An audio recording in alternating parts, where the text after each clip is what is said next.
I'm Laura Gray, and I am the creator behind Inkterior Art. When did you first start making art? I've always been kind of creative, and I was kind of doing little bits with my grandma when I was younger, bits of crafts and things like that, but I'd not really done anything for years. And then I developed fibromyalgia and depression, so I started crafting again as kind of art therapy. And I started going to watercolour classes just to get me out of the house. I was really depressed. I was staying in all the time. I wasn't socialising. And then it just turns out that I could paint, and I didn't even know like I could do that. So that's where I started actually creating the more arts-based work rather than crafting. Oh, okay, cool. So how long was it from there till you turned that into a business? I know I started painting 3 years ago in March. So it was probably about a year, maybe 10 months before people started asking me to paint things, or like, oh, have you painted this before? Like, I'd love to buy it if you've done something. So I just did a few bits here and there, and then more and more people started asking me to do it. So that's when I kind of turned it from more of a hobby into a business. So from turning it into a business, did you start on Etsy first, or how did that happen? Yeah, I was posting things just on my normal Facebook page, and it was friends that were actually seeing the work that I was doing. And then when I started actually selling, I set up my business with Etsy to actually take payments, because I didn't know much about PayPal or any other streams, and any other sources rather. So that was my main way of taking payments and processing and things like that. So I directed everybody to the Etsy store if they wanted to buy my work. Okay. And then when did you set up your website? I've probably had my website for maybe 2 years, so it wasn't long after, maybe a bit less. So it was probably maybe about 20 months ago that I actually set up my website, because I was getting a lot of business through my Facebook, my live streams, and my Instagram. So it made sense to have both of them, so that I wasn't just directing people over to Etsy. I was keeping those people for myself and utilising Etsy's customer base and their advertising and things like that to get more customers. So having both streams works really well. With your business, what do you enjoy most doing? It varies, to be honest. It depends on what mood I'm in. I always love painting. That's always going to be my main source of joy and pleasure, actually doing what I do. But sometimes I can get overwhelmed a little bit with the number of commissions, so it's good to actually have the little novelty items, the resin-based items, to allow me just to be creative and not have to conform to what people are telling me and commissioning me to actually create. Do you currently have any new products coming out or any projects that you're working on? At the moment, I'm actually studying fine art at uni. So obviously things have changed slightly with the way that we actually produce work and things like that. So over the next month, well, it's 3 weeks now, I'm doing all my final projects for university. So I'm creating a lot of oil paintings and acrylic paintings, which I've never done before.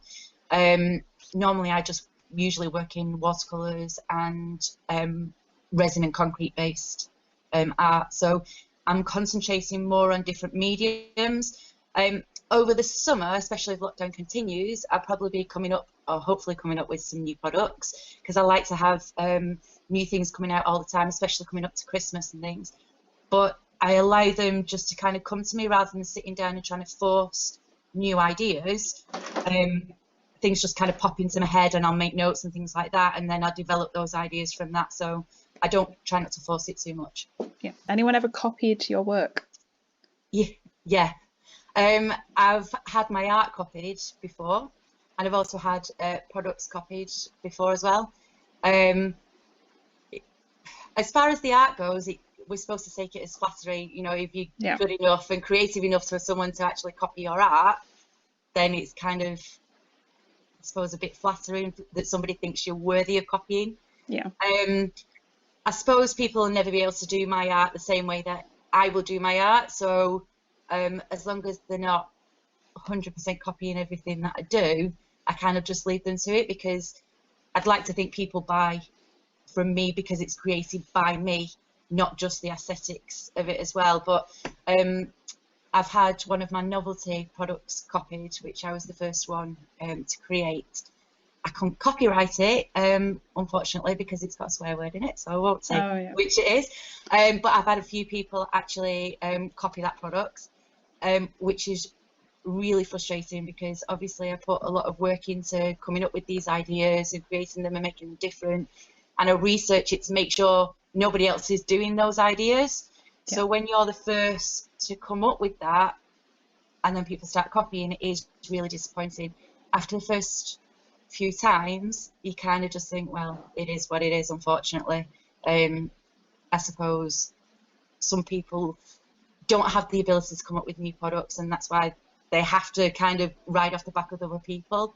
But it just drives me to actually come up with new products and new ways of painting and new applications to make sure that I'm ahead of all of those, so people recognise my work and what I'm doing and my creations. With the with the copyright issues and stuff, have you tried just personally contacting people and asking them not to steal your ideas? Yeah, I have, yeah. Sometimes it's backfired.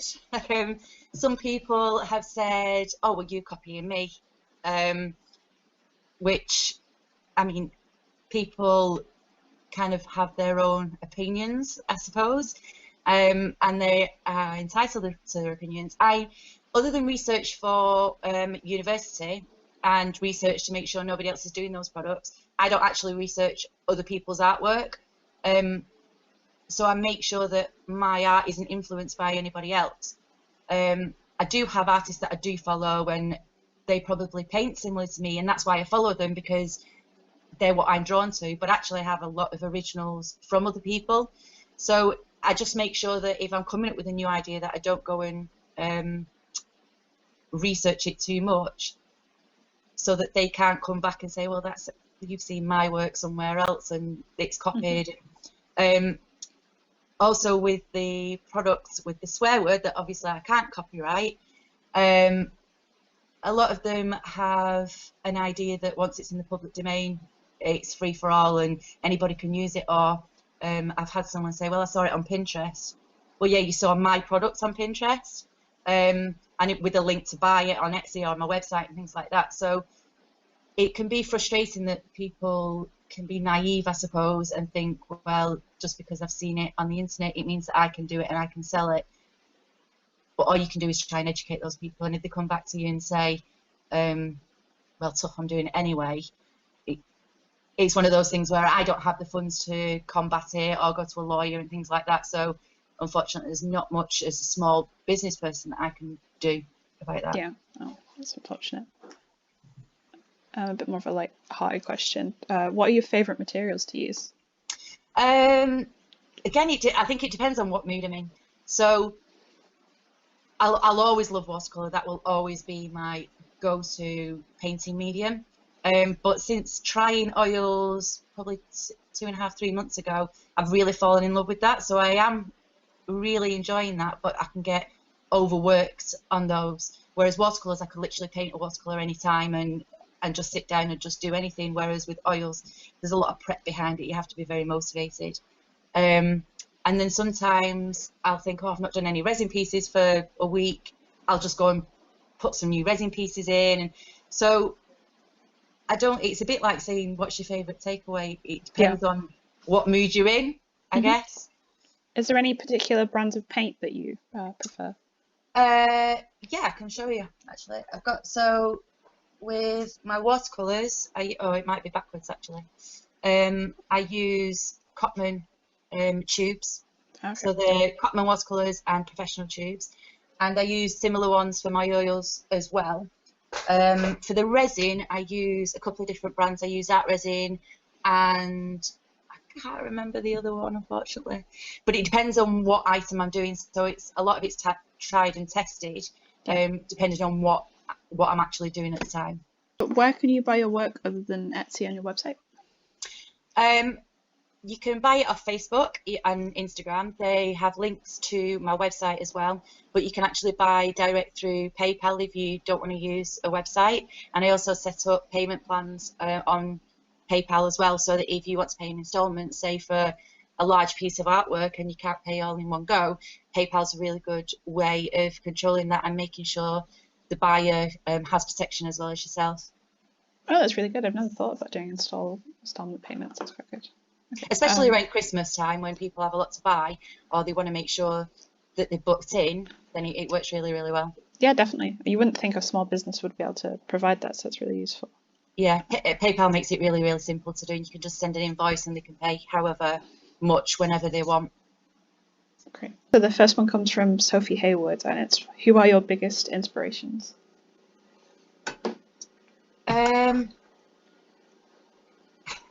Creatively, like I say, I have a lot of different artists that I do follow, especially through the university, because we have to research and respond to their types of painting.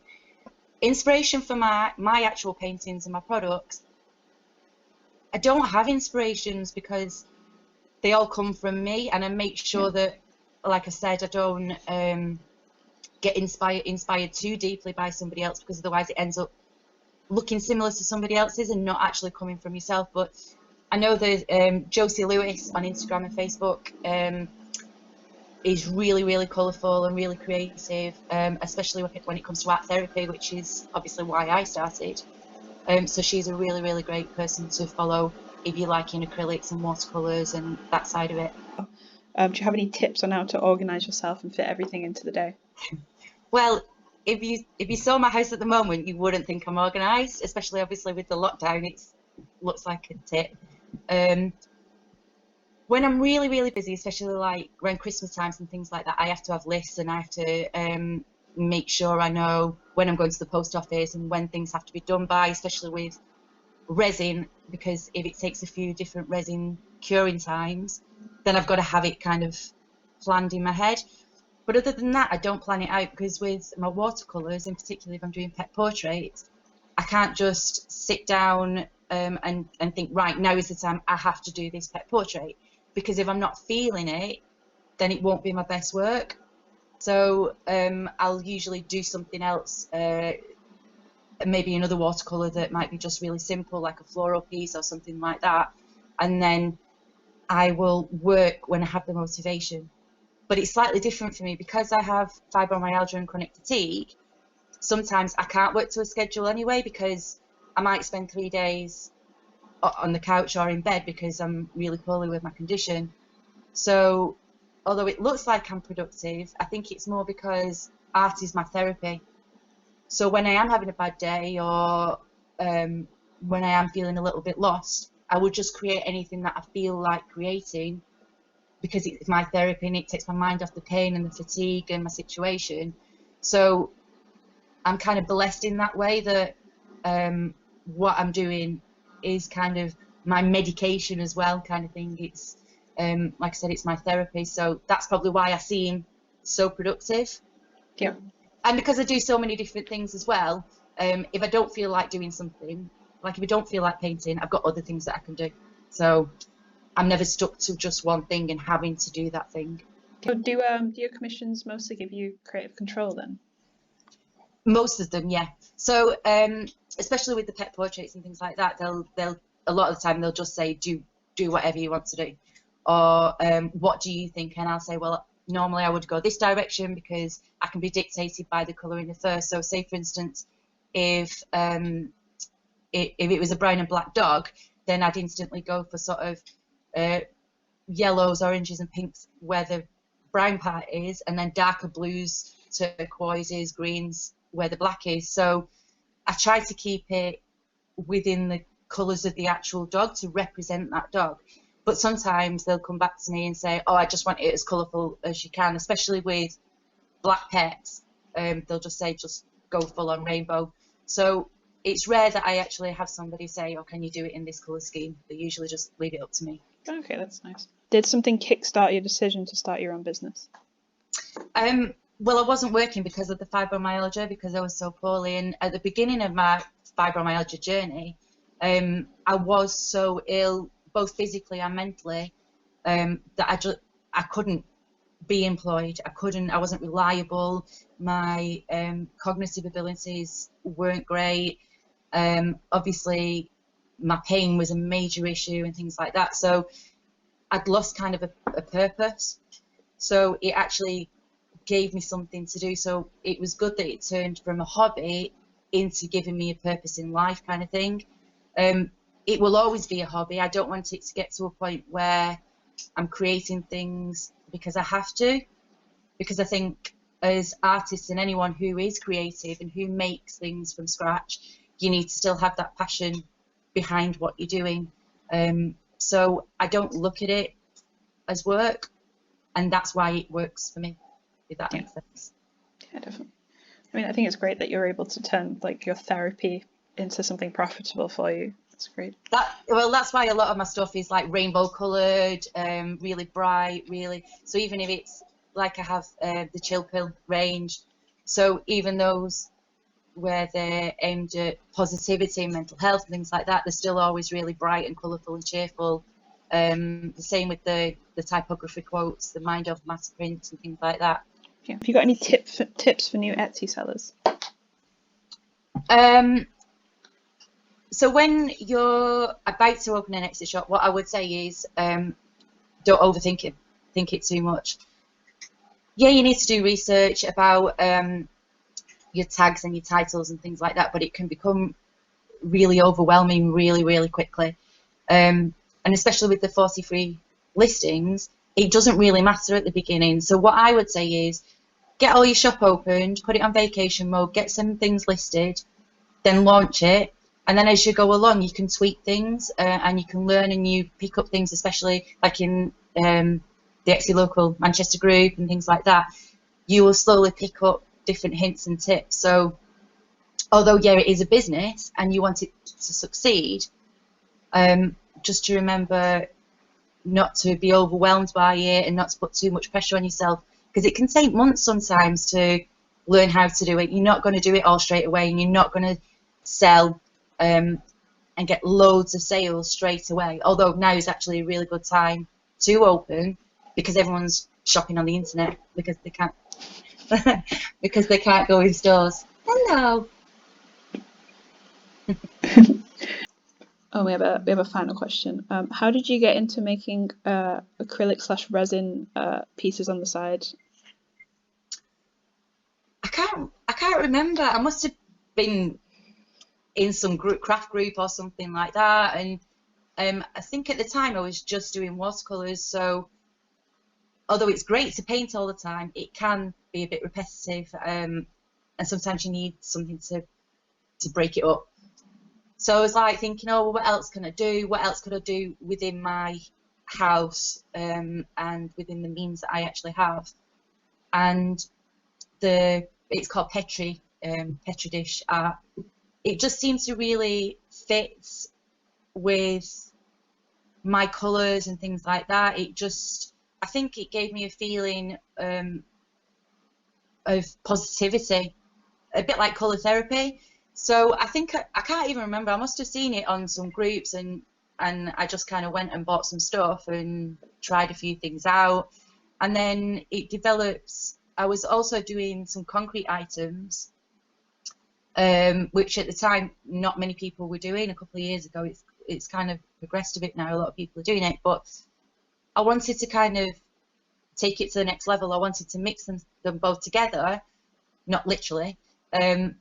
But because nobody else was doing that, so I practiced a lot. I made a lot of mistakes, but I learned along the way, and now I've come up with the concrete and resin like lamps and things like that, which is really unusual and nobody else is doing it. So that was just kind of an idea that just came to me one night when I was playing with some ingredients. So how long do you think it took you from playing with resin and concrete to master making all of your pieces? Probably with the resin and concrete pieces, I kind of knew how resin worked and what worked well for it and what colours and inks and pigments to use. And then I was using concrete separately, so I understood both materials in a separate context. And I understood their capabilities. So it probably only took me maybe a couple of months to master my lamps that I do now, because I already understood both elements, and what they, like I said, what they couldn't do, and so I knew what the problems were and how I had to overcome them, and researched and things like that. Do you want to let everyone know where they can find you on social media? Yeah, you can find me on Facebook and Instagram at Inkterior Art. That's INK, Interior Art. And on Etsy, obviously, as well, under the same name. Thanks very much for watching the video. Please subscribe to EtsyMCR on YouTube for more videos.